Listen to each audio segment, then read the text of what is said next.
Hello, hello. We're here for our weekly anchor message where we're receiving our spiritual lessons for the week. Hope everybody is doing well. Let's get into it. So this week is the final few days of the counting of the Omer. And the counting of the Omer is a 49-day period that occurs after the splitting of the Red Sea. Imagine like the Israelites come out on the other side of the splitting of the sea, and then this is their journey through the desert to Mount Sinai. On the 49th day in the evening is when God came to present the Torah, to give the Torah to the Israelites. So that day, the giving of the Torah is called Shavuot, and that begins Thursday night at sundown. And it is observed by staying up all night and not going to sleep because you're wanting to avoid the taste of death that is sleep. So because when the Israelites were given the Torah at Mount Sinai for a period of time, they were in they were living in the dimension of immortality. Like even though it was here, like they were living in an immortal state. And they were completely separate from death because they were united with God. So the idea is that we stay up all night and we connect with the Torah, we do ritual, and that gives us blessing and protection of life and vitality for the rest of the year. So that holiday is coming up. Also between, during this 49-day period, it's been like an initiative portal. And basically, in order to connect with the Creator, to come into union with the Creator, if you think about it, like God's bride is the Torah, right? And when God is united with the Torah, his bride, the product of the Torah united with God, the Son, is Christ, right? Christ consciousness. When the Christ consciousness is united with us, the human, in our soul, then we are the bride of Christ. So the Torah is the bride of God. We are the bride of Christ. And we're the bride of Christ when we accept and receive that Christ consciousness and we start to embody that, and then we bear the fruit of our Christ consciousness through our deeds and through our like personal transformation, but also our ability then to channel miracles through and be like in the Christ consciousness and the gifts that come with that, right? So the more that we bear affinity with God through like taking on God's attributes and then sacrificing our egoic attributes, we bear like this vibrational likeness. And so then we can draw close. So when we lack affinity, when there's something that is, like a weed sprouting up in the consciousness and in the ego, it's like getting us riled up or triggered, and that's cutting off our connection with the Creator, right? And so all the work that we do to prepare our vessel is to be less like our lower human inclination, and then more like the attributes of God, which would look like the attributes of Christ. Christ is like God personified in a human form. What that would look like as a human being, how the comings and goings and what that would look like. So so throughout this period, it's like we have been trying to prepare ourselves and polish that vessel so that we can shed our egoic nature so that we bear more affinity with the light of the Creator. That way that we can draw closer in union to the Creator. And so during this 49 days, the idea is that the intensity is turned up because we just were exposed to all this particular high vibrational light of the Creator during Passover, coming from the realm of Binah. It's one of the primordial forces of creation of all it is. So it's a very powerful, potent, non-filtered, non-adulterated level of light, and it's intense, right? So we're trying to anchor all that in and put it into our battery bank and store it, but it has to go through a process. And so that process is challenging because that voltage is going through our system, and we're having to upgrade that system to be able to channel that voltage through, right? And so what's dragging down our system, what's slowing our system down? Negative consciousness, right? Fragmented parts of our souls that aren't connected, right? Like they've severed the connection. Our flux capacitors are burnt out. We've got to reconnect our wires, right? So our neon transformer is working. Any little electro nerds out there? Anybody ever built a Tesla coil? So we've got to get all our wires connected and running. And so part of the challenge of these 49 days is that we will be triggered. And this shows us where we need to upgrade our ability to, we need to up our load-bearing capacity, right? We need to up our voltage. So what that means is we'll come into situations where our ego is exposed, or our subconscious defense mechanisms are exposed, or our subconscious limiting beliefs are, exposed, and then we have certain triggered feelings about it, or maybe we have old reflexive responses, or maybe we're doing really good and we're almost at the finish line on something, and then we go back into our self-sabotaging tendencies. Whatever it is that's part of your special tikkun assignments for your lifetime, it's like those pain points are going to come up every year during these 49 days. So that it's like a gift. It's like being able to have an inspector come in and show you everything that's wrong with the house before you buy it. So during these 49 days, it is irritating, and there's challenges, and there are things to navigate that cause us to have to stretch ourselves, but it's positive. It's an opportunity. It just feels like we're being punished, but it's more like extra credit rather than in school suspension. So what the opportunity is that when we see that trigger, we can pause and notice the reflexive pattern that follows it, that reflexive inclination, and then use that information to dismantle that pattern and transform the thought, the behavior, the feelings, all the things that get attached to that. So the idea being that we shed those layers of self that are no longer part of our, that are no longer in our highest good. They're no longer serving us. There's no longer any, the lessons are finished. They're complete. It's not serving purpose anymore. So we're ready to shed those and grow beyond them and bear more affinity with the light of the Creator. That way we can come into closer union with the Creator and channel miracles and flow and channel miracles that will flow through us. All right, so having said that, our cards, we've got the Temple again back. Not surprising though, we are in a very sacred passage of time and space at this moment. And our union is represented here with the Two of Cups.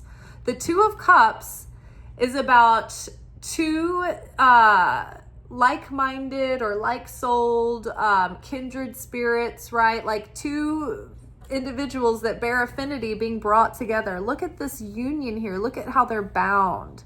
Look at how the stems of their tulips are interlacing, right? They are embracing one another. And this card is depicted as two twins that are friends and sisters and best friends. But to me, I saw our soul being bound with the Creator in that sacred marriage, in that bridal chamber theology in the temple, right? And remember that they built the temple, the tabernacle, so that they would have a place for God, right? And so it's being in, going through life, and we're going through these stretches and periods of time that don't seem very sacred or glorious or charmed in any way, but it's in those desert moments that's where the temple is. That's where we meet God. It's in those difficulties and in the mess that we that we meet God in those moments, and that God's most close and present. And we just don't usually understand that until later, when God's already left the house. The moment has passed. You will know me by my hind parts, right? So being present in the temple, realizing that we carry that temple everywhere, that it's a dimension within us and in all around us, and that we are in it and it is in us. In him we live and move and have our being, right? So, very interesting. So we are literally approaching the base of Mount Sinai this week, where we will be united with God through the receiving of the Torah and the site, the building of the original temple, the original tabernacle. I love it. So that symbolically, that metaphysically is happening. It's like we, by our observation and our presence and our bringing the sacred into throughout our day, through our mundane activities, everything has an opportunity to be sacred, or ignore it like it's mundane, right? And the more that we bring that sacredness with us throughout the day, the more we maintain that connection. So this has been a very healing time. We have the healing card here. And I usually pause and let you guys listen to the audio, but I'll put the audio at the end so you can hear the complete thought. But this has been a very transformative time. And I can't help but think of when when God told Moses, pick up the snake and it will be your rod.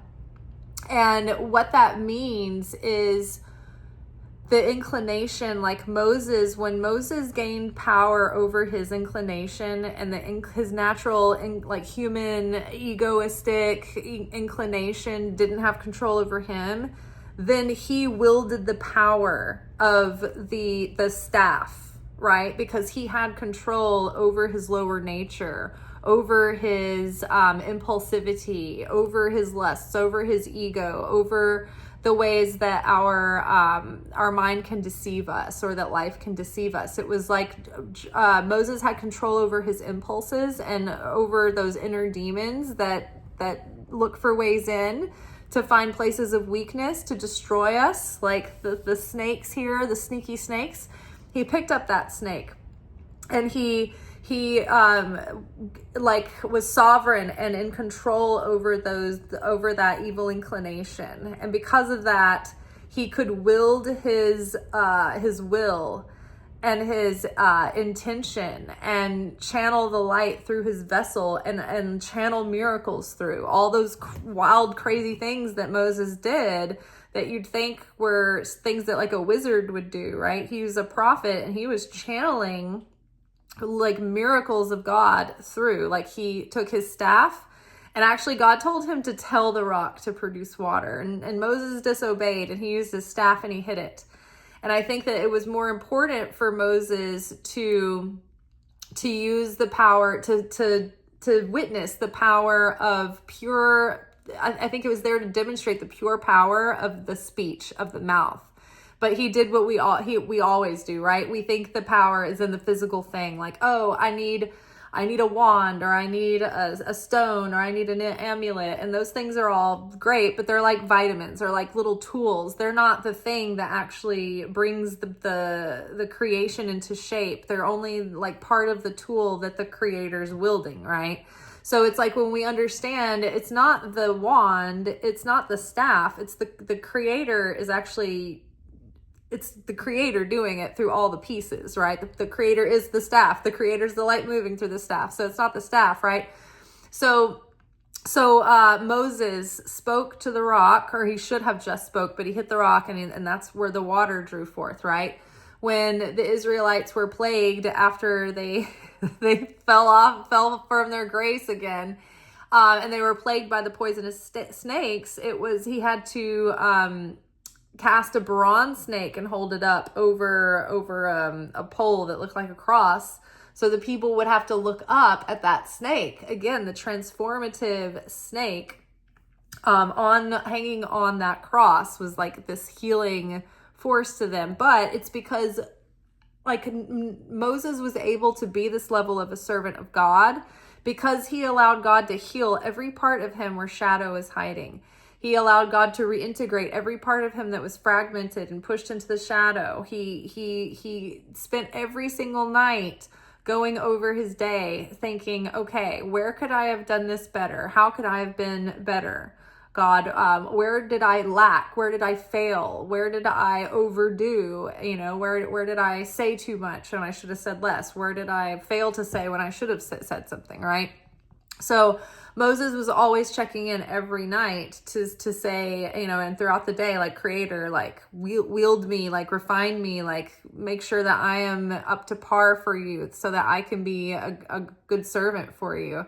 And because of that, Moses was, God told Miriam and Aaron, they're like, you don't say this in front of Moses, but he's the greatest servant that will ever be, that is like a living, like, human being, like, person, other than Jesus. But Jesus had like a higher level of, he had a little extra something going on. But as far as like just the human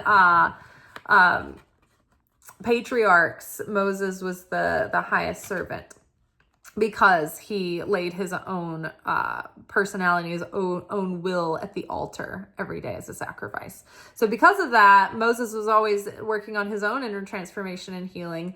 He was a healer to others as well. And so this period has given us the ability or the opportunity to heal so many things that I think we've been working on for a long time. But I think that we are, because of that preliminary work that we've been doing on self-awareness, self-realization, healing, that all of this momentum that's come along with the cosmic window, with the special energy that we have the ability to connect to right now, is like turning us into like a new person, like a different person. Like, you might wake up and feel like I don't know, like a different part of your personalities come online or something. But I think that we're feeling a lot more confident and sure of ourselves. And I think that it's bringing a lot of clarity and the ability to be decisive and take action. The king, this is the feminine king of wands. And it's like she's surrounded by all of this dense, dark, tangled forest, but yet she stands confidently, emboldened, and sure of herself. It's like she knows how to handle the situation. She's confident in troubleshooting and strategizing and communicating and taking action. And she's excited and fiery and connected with her purpose and her why, right? So she's not second guessing herself, because it's not about her. She's just here to be truly of service. It's like from A Course in Miracles. I am not here. I am only here to be truly of service. I am here to do the will of He that sent me. I am here or tell me where to go, what to do, what to say, and to whom. Paraphrased from somewhere in A Course in Miracles.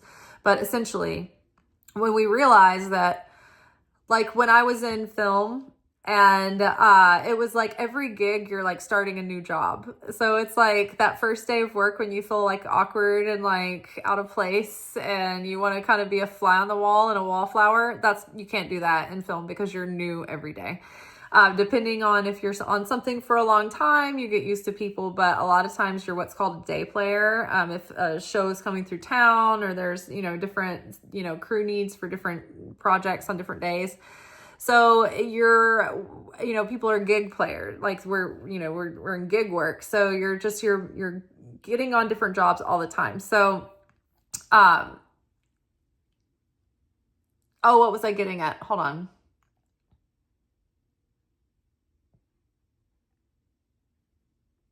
Oh, something related to confidence and like having to like, you want to step back. You want to be like, but you have to jump in and just be so confident what you're doing. Oh, but I remember, okay, I'm starting to remember. So in film, it was something about feeling not confident and kind of wanting to blend in, but you couldn't. So you just had to learn how to like start to really own your space and own like showing up and like being proactive. But I lost my train of thought, but it was something along those lines about like troubleshooting and confidence and being confident in your plan, being able to communicate like the strategy, like the layout. Oh, it was a really good way to illustrate that too, because of the whole like freelancing thing and being like being like the first day at work and you don't know anybody. You're unsure of yourself and you feel awkward and you're like scared. And then eventually, I don't know, I'm just going to keep going with this, but you just get used to it being your first day all the time. And then it doesn't even affect you anymore. You're just like, you just walk on like you own the place, like first day, every day. And then you just like start getting to work. Like you get your bearings and you understand like, okay, oh yes. So back when I remember, okay, so when I would go into set in this, like the earlier part of my career, and I was all nervous and I would be so scared about like if I would perform well, if I was gonna know the gear good enough, if I was gonna like not know something and look stupid or make a mistake. And I was so up in my head and I was so like nervous and insecure about doing a good job, and if I would be, like hired back, or if they would, think of me as like, wanting to work with me again or whatever. And it occurred to me one day, like when I was doing the Course in Miracles, that was totally self-centered and like egotistical and like, oh, how are they going to receive me? Like, and that's so entertainment, right? It's like everybody's so neurotic and they're so like into themselves and like their own like, process and their own drama. Like, oh, are they going to receive me? Are they going to receive me well? And a lot of it too is because I was like working as a grip. Like I was a gaffer and a grip, like in the rigging and lighting and like a male dominated department, right? And so I would show up like, all like glam girl with a tool belt, and I'm like, they usually really underestimated me at first. So I was like extra nervous because of that. And then they would be like, oh my God, you're incredible. But so then I realized, okay, so I'm like sick to my stomach. I'm getting like, ulcers, just like so nervous sometimes. And then I read that passage when I got to that part of the Course in Miracles, and it just liberated me. And I said that every day when I went to set. I was like, I'm not here. I'm only here on behalf of the one who sent me. I am only here to be truly of service. It doesn't matter whether I am the best person on earth at this or the most popular or looked upon greatly. Like all I have to do is worry about being of service to people. I'm here to serve you. I'm here to be helpful. When you come at it with like humility like that, it doesn't occur to you to be nervous. Like how would anybody be mad at someone who's just trying to be helpful, right? I am only here to be truly helpful. And, I am here to, on behalf of he who sent me. So tell me where to go, what to do, what to say, and to who, So that alleviated so much of my nerves right there. And it was all ego driven. It was all, oh, how am I perceived? But when I shifted my consciousness and my focus on how am I serving, am I helpful? Like, am I helping you enough? Can I help you? How can I be of service? How can I do this for you?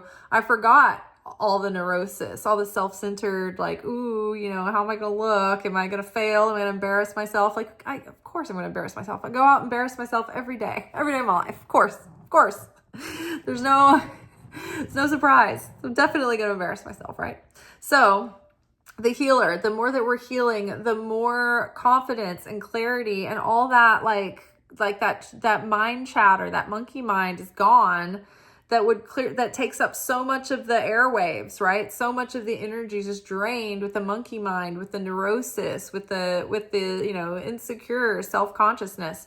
When you don't have that, you're just like free to like think and strategize. And when you don't give a crap about who's gonna like criticize what you're doing and how, then that gives you a lot of energy too. Cause you're just like, let's just do it. I know it's gonna work, and then everybody does it and it does. And it's great, right? So you have clarity, you have boldness, it's like the blocks are just moving out of the way, which is great. Coming on the other side of that healing. And then the shaman card here is paired with the moon, which is perfect. I love it because this whole like time has been dedicated to going into that realm, that deep realm within the soul, and getting back those fragmented parts of ourself, like the shadow that has been hidden behind, that we thought, okay, you are perilous to my survival. I've got to put you in the cellar over here because you're going to get me in trouble, right? Well, we're bringing that back out, and we're integrating that part of us back, because we're like, oh, I need that version of myself. I need that aspect of myself, right? So the shaman has like 3 aspects. The shaman is centered around their consciousness, and their motivation centers around healing the self, healing others, and healing, repairing society at large. Their other pillar is focused on deep study, deep wisdom study, and it's a lifelong thing, and it's ongoing. And then the other aspect of the shaman is that they have the ability to like breach the veil. Like they can go into the other worlds and the other realms, and they can make contact with those astral realms. They can make contact with the soul and the place where the soul comes and goes, and they can do work there, and they can retrieve sparks of light from that place. But they're light workers, they're healers, and they're teachers.